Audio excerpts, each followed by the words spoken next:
Hello, how you doing? I'm Kim Daniels. Who are you? Kim Daniels. Who? Oh, hello, Anthony Parker. Okay. Oh. I'm Kim Daniels, and she's Kim Co-host. Daniels. So we have two Kim Daniels and Anthony Parker. And two Anthony Parkers. Today we have a special guest. We have some exciting news to tell you toward the end of the show. But right now we're gonna, welcome someone that's all the way from San Diego, right, Kim? Or what part of California? You talk to her a lot. Where's she from? She's from Los Angeles. Los Angeles. California. California? In case you don't know where that is. Where's Los Angeles? Los Angeles is California, which is on the west coast Oh, West Coast? of the United States now. But look. In North America. North America? Yes. Okay. So we're in the right continent? Yeah. But Right anyway, country, continent, we got it all together. Okay. What we're going to do, we're going to welcome everybody to the Parker Daniels show where we make changes and no excuses. And what I mean by that, we're here to show you all what blind people, what individuals who have some type of hearing impaired, what individuals who may be confined to a wheelchair, what we can do. So we're here to enlighten them, right, Kim? That's right. So. And the guest that we have today is Miss Heather. Heather. How you doing? Can you hear us? Yes, I sure can. How you doing today? I'm doing very well. Thank you very much. How are you? We're doing wonderful. Tired, but we're doing wonderful. Good. I'm glad to hear that. Heather, can you give us a little personal history about yourself? Where you grew up and your schooling? But before you do that, since my co-host has stated that, hold on to that thought. Can you say, I am glad to be at the Parker Daniels show for our audience? Well, she may not be. Of course. Are you glad?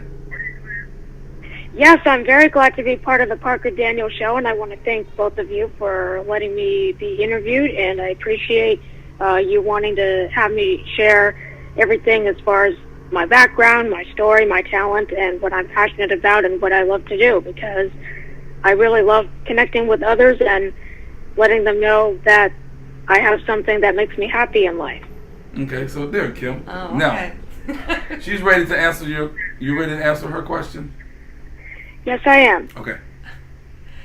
So, in answer to your question, I have been totally blind since birth. I was born 3 months prematurely and was given less than a 1% chance to survive. Wow. And I grew up, yes, and pretty much my family was told that if I was born that early that I would either not survive or have a laundry list of many disabilities, but nope. I just have my blindness and that's it, so I was definitely very lucky to have beat the odds, and I grew up in San Diego, California, but I did move around a lot as a kid because my dad did play professional soccer, but as far as my family, San Diego is where I was born and raised, and I'm living here now, and I'm very happy, and it's a beautiful city. That's great. That's great. What about your schooling? Where did you go to school having been blind? I attended programs like the Hatland Center for the Blind in San Pablo, California. I also attended the California School for the Blind in Fremont, California, and then the Orientation Center for the Blind in Albany. Okay. And how have all those schools helped you as far as grooming you to be the person that you are now? Just briefly, if you can tell us. And you might want to speak a little louder because there are helicopters going on. I want to let the audience know right now. How have those schools groomed you to be the person that you are? They definitely have helped me become independent and the person that I wanted to be, because as a child I did have some difficulties where people either didn't know how to treat me or treated me poorly just because I'm blind, particularly when I was in grade school, like middle school. There were a few students who just felt, oh, she's blind, we can treat her like, we could treat her like BS, and I didn't appreciate that, and my family wasn't very happy about that either. So thanks to me attending these programs, it helped me become a stronger person. And even when I dealt with those situations where those people treated me poorly, I said, no, I'm not going to let you change me for who I am. And if you try to make me do that, then sorry, but you're not going to win. You know what I mean? Right. Definitely. Well, that's great that you had your family to support you during that, difficult time and everything. Did you go on to college after high school and all that?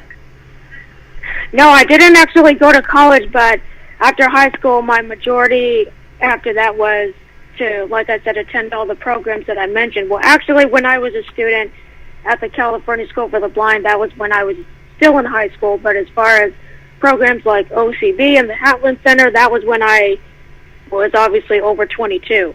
Because, because at the California School for the Blind, it's since it involves the educational system or the high school system, you have until you're 22 to be part of the program. Right. I understand that. Now, are you living on your own as a blind person, or? Yes. Okay. Yes, I am living on my own, but I am living with my sister, who has a little bit of vision, so we're actually twins. Oh, so really? She's legally, she's legally blind, but I'm totally blind. So she has a little bit of vision, but I don't.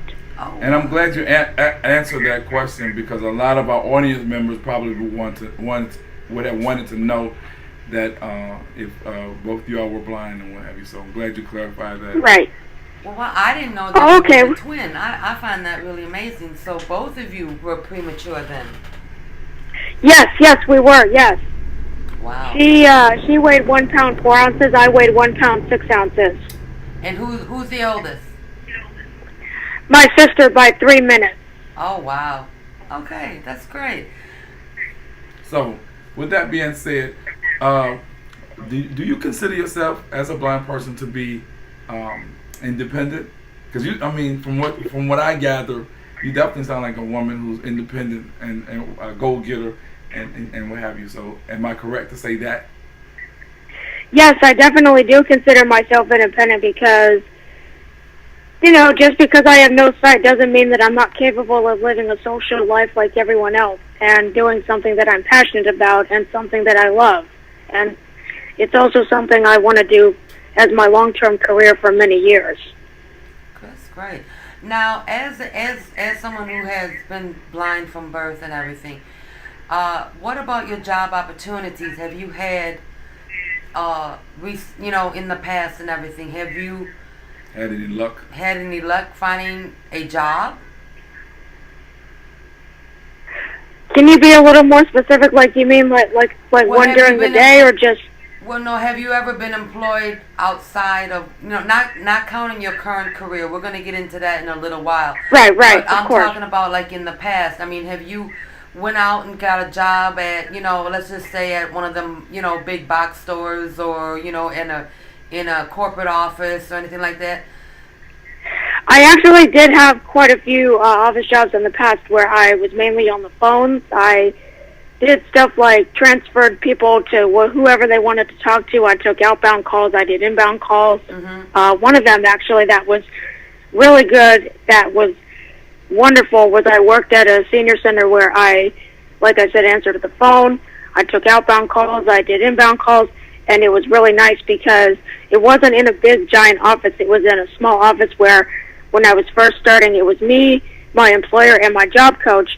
And then once I felt comfortable working there, I didn't need my job coach there anymore. So it was just me and my employer, and I just did my thing, and it was great. But after that, it was a bit difficult because I actually took a customer service program a few years ago, and I learned that nowadays it's harder to find jobs that are specifically like that because it involves more than just being on the phone. And I found that especially when you're trying to listen to the person giving you the information, it's hard to do that and then enter stuff at the same time. Right. Well, you know what? Because sometimes they could be talking pretty quickly, I want to empathize with you because I've experienced the same problem that you have because I want to work at home and in the customer service field. So you are exactly right. It's more than just answering the telephone these days. You have to do data entry. You have to probably go get coffee. You have to do all kind of stuff aside from just answering the phone. So yeah, you're exactly right about that. So the job opportunities. Exactly, yeah. So the job opportunities even in California are restrictive to those of us who are impaired or handicapped and stuff as well out there as it is here in Louisiana then. I find that really amazing, talking to different people that it's not easy for those of us who want a job to find a job and stuff. But moving on from that, though, we also know that you are into music heavily, and Yes. and I apologize because I forgot the name. But what got you into your current career? Well, first of all, I'll say that the person who actually trained me how to DJ is DJ Taylor Michael. I met him when he worked at Guitar Center 4 years ago, and he taught me everything about DJing, like how to transition, when to do the bass line swapping. In other words, when the bass out of the current song I'm playing dies, to change the bass. Sorry, I don't know how to put it, but to basically Take your time. bring the bass up on the net. Pardon me? Now, just take your time. You're educating us, so don't worry about it. Okay, to bring the bass on the new song that's coming in, because then the crowd's feeling the energy. But anyway, so yes, he taught me how to DJ. But as far as the celebrity who influenced me, it is Dutch DJ Ferry Corsten. I met him in 2013 at his show at the Intervention Pool Party and was instantly hooked during his set. And I decided, you know what, this is what I want to do. I want to DJ at nightclubs and venues like you do, and I want to travel the world and perform at the big name events. Wow. So that's interesting, really, because I used to DJ also. I used to use turntables, but I'm quite sure you're going to tell us what you use. But before you do that, I want to interject that the type of music that you do, explain to the audience what it is, because I already know what type of music that you actually DJ. And are you familiar with what is entitled mixing? Yes, so the type of music that I play as a DJ is trance. And wait, what is it? For those who trance, Trance is how it's spelled. It's techno and dance put together, but of course there's an R in there. But what it is it's a loud, energetic genre of electronic dance music. It's the type of music that you would hear if you go to a club in the late night hours. Now, even though not every DJ plays trance, if you go to one of the big name nightclubs that plays that music where all the big name DJs get booked, that's what you would hear as far as DJs like Armin van Buuren, Ferry Corsten, Marcus Schultz, all those big names, because they've been in the industry for 20 years. Is that similar to EDM? It is a type of electronic dance music, yes. Okay, so it's mainly the high energy type music. Like, yes, is it more exactly? Yeah, it is high energy. Yes. Is it more? And that's also why. Go ahead. Pardon? I was going to ask you: is it more geared toward a younger crowd, or as opposed to? Oh yes, definitely. It is more geared to a younger crowd, but I've heard of stories of people who are even in their 50s who still love going clubbing and who still love trance. Because some people are like, oh, you got to be this age to love trance. And it's like, no, absolutely not. It doesn't matter what age you are.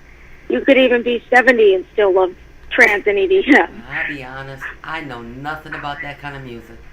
You know the high. It's like. Nicole. You know how long it's been since I've been to a club?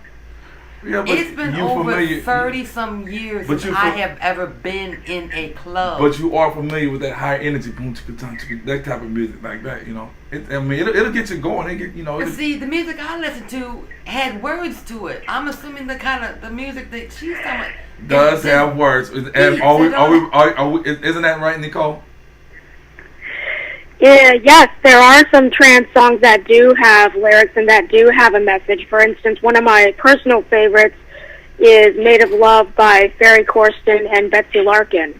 That's one of my personal favorites from him, and I definitely recommend you guys listen to it. Okay. Because it's got a great melody, it's got a great message, and like I always say to everyone, the trance music community is unity.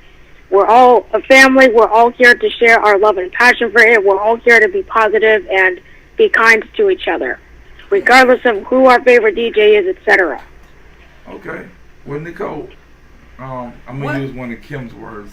One might want to know, as a blind person, one might want to know what type of equipment you use and how are you able to maneuver around the keyboards and whatever else you use in order to make your dreams come true.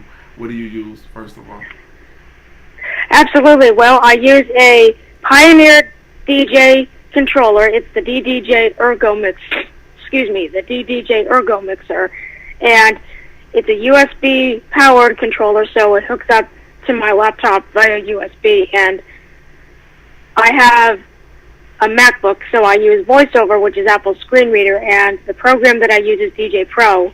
And VoiceOver, yes, and VoiceOver is telling me the information about the tracks, such as the beats per minute, the title, and the artist. Now, for those who don't know what beats per minute is, I'll quickly explain. It's you count the beats in a track. So, for instance, 128 BPM would be more like the slower trance. So, if you were doing a warm-up set, for instance, and 138 is like the real banging, like bum bum bum, like the banging high-energy trance that you would hear toward the end of the night. So. Oh wow! I'm getting educated because I honestly. I never really paid attention to any of that. As long as it's got a good beat, I used to listen to it. But like I said, that's been 30-some years ago, so I'm well, I understand that. I'm excited to say that you are following your dreams. You are a person who's taking the bull by the horns and doing what you want, you know, and it's allowing you to actually interact with the people, the public, and whatnot. Even though you're totally blind, I commend you for that. Believe me, because I love all types of music and whatnot. And I'm also being educated in terms of this type of music and what have you, because I was kind of like dumbfounded a couple of years ago because I didn't know what EDMs or trance music was. And I'm glad that we found you to actually give us a little teaching session. Because what we're gonna do afterwards, Kim, we're gonna put some of our music yes. on the video. We're gonna get a clip from you and everything, and we're gonna post it and stuff on how you do your music and everything. We're gonna get that from you, you know, at a later date and stuff, and we're definitely gonna post you doing your thing on YouTube on our show. But one thing I do want to ask you is, as an individual with like I said, I don't know how certain people want to be labeled with handicap, disability, but you as an individual... Personally... Oh, I'm sorry. No, go ahead. I just was saying, personally, I prefer the word disability versus handicap, just because that's just proper, at least for me. That's fine. I have no problem. It's whatever, you know, you're comfortable with. But you as an individual with your disability that you have and everything... what advice can you give to the people that's viewing this on how they can overcome some of the obstacles that they may be enduring during this time of their life? Maybe someone who just went blind recently, or you know, even has been blind their whole life, but maybe having a down period and stuff. What advice can you give to them as an individual, you know, to help lift them back up? I would suggest don't let anybody change them for who they are. Whether if they treat them differently, so like if they want to be mean to them and say, oh, you're never going to do this just because you're blind, don't let them change that, because if you are able to do it, you can prove them wrong. And this is also why it says in my EPK, why I live by the quote from Casey Kasem: keep your feet on the ground and keep reaching for the stars. You guys remember Casey Kasem? Any of you guys? So before we close, I just want to ask you: were the people receptive when they found out that you were DJing and you were totally blind? How did they react to that? Oh, everybody I've met who I've performed for have all been really impressed. For example, when I did my first show at Exchange LA back in February, the moment people realized that I'm blind, from what I understand, they immediately pulled out their phones and started videoing me and posting my set on their Instagram and Snapchat pages. Wow. And the same thing when I performed a couple days ago at the Air Conditioned Lounge in San Diego. People were recording me, and everybody said I killed it. That's meaning great. It was amazing. I've heard some of your work, and it's pretty good. But we definitely appreciate Oh, well, it. thank you. We definitely, and I'm not saying this because you're on here. I mean, I love all types of music, and you know, like I said, this was something new for me, and I really enjoyed it and what have you. So I've had the opportunity to check you out. But in closing, go ahead, Kim. Just out of curiosity, can you name some of the clubs that you have played at recently? Of course. Back in February, like I said, I performed at Exchange LA, and that's the #1 club in Southern California for trance events, and that's where all the big name DJs get booked. And I'm talking DJs like Barry Corsten, like Armin van Buren, Marcus Schultz, Tiesto, people like that. I've also performed at the Belly Up, which is also a big name club. It's in Solana Beach, and I even performed at, like I also mentioned, the Air Conditioned Lounge. It's one of the smaller clubs, but it's a great venue. It's got a great vibe, and I've even performed at premiere parties in Southern California as well. Like the one I did at Exchange LA was during the Unity event, and that was on the same night as Alpha 9 and Barry Corsten. Okay. And that was definitely a big milestone for me. Okay. What about, this is September. Can you give us just a couple? Do you have any current events coming up soon? I do have one coming up next week. I'm going to be performing at the Artie Pad Festival. Give us a date on that. You know what? They have not confirmed it yet, unfortunately. I'm still waiting to hear back from them on the date and time. Okay. But what's the name of the place again? Well, I don't know the name of the place that it's going to be at, but I know the name of the festival is Artie Pad. It's ARTEPAD. It's Okay. all joined together. Okay. You can find them on Instagram and Facebook. So if you look them up, you should find them. That's great. One more thing before we close this out. Go ahead and give us, how would you close out a night at one of your clubs? Give us a brief example. Or what you would say. Give us, your... Okay, very good. So what I would do, let's say I'll just throw it out there. Let's say Exchange LA. Exchange LA, I had a great time performing for all of you tonight. Thank you so much for having me. Thank you to the staff for booking me. And please don't forget to follow me on SoundCloud. Hope you guys enjoyed the night. And until next time, this is DJ Hay saying thank you all for tuning in, or whatever. Sorry, I know I'm kind of That's throwing good. That's something good. I out there. gotta throw you out there under the bus. I appreciate that. I just wanted to see if you were on your toes this early in the morning for you. But with that being said, and that was a nice closing, y'all go check out DJ Hay if y'all are on the West Coast. And we want to thank you for tuning in and supporting the Parker Daniels Show. We want you to continue to subscribe, hit that notification bell, because that allows you all to get the first at anything that we publish. And share, follow, like, and comment. And if you have any stories, hit us up at Parker Daniels 2018 at yahoo.com. That is, what is it? ParkerDaniels 2018 at yahoo.com. And lastly, we want to thank Nicole. Heather Nicole / DJ Hay for coming on the Parker Daniels Show. And Nicole, tell them again that you are excited, or you were excited to be on the Parker Daniels Show one more time, because they don't believe. They just think we're playing. Tell them. Okay. Hey, everybody, it's DJ. Hey, thank you for having me on the Parker Daniel Show. Big shout out to Anthony and to Kim. Thank you very much for having me. It was a great pleasure for me to share my story with all of you. And please continue to support them as well.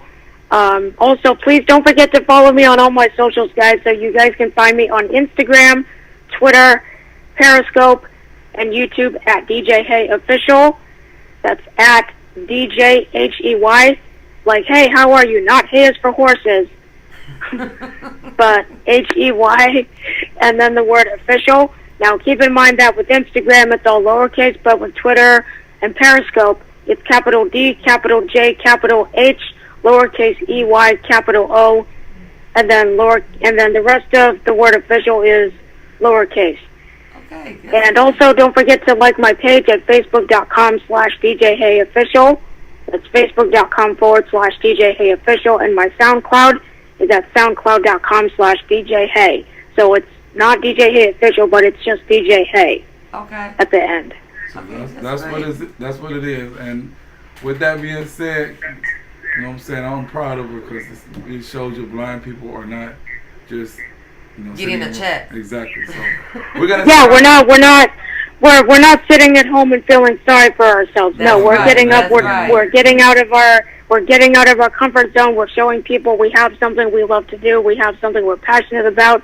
And can I just quickly mention a few of the events on my list I'd love to perform at in the future? Okay. Electric Daisy Carnival in Las Vegas, Tomorrowland in Belgium, wow. Dream State, which is a big trance festival, and Luminosity, which is a big trance event they have every year in the Netherlands. Okay, we hope to see you there on Instagram or one of these social medias. Best wishes. In the meantime, we got to get up out of here. Got a game tomorrow. LSU's gonna beat Auburn, right? You're not LSU. No, I'm not an LSU fan, but go LSU. Anyway, that's what it is. And thanks again, Heather Nicole, for coming to the Parker Daniels Show.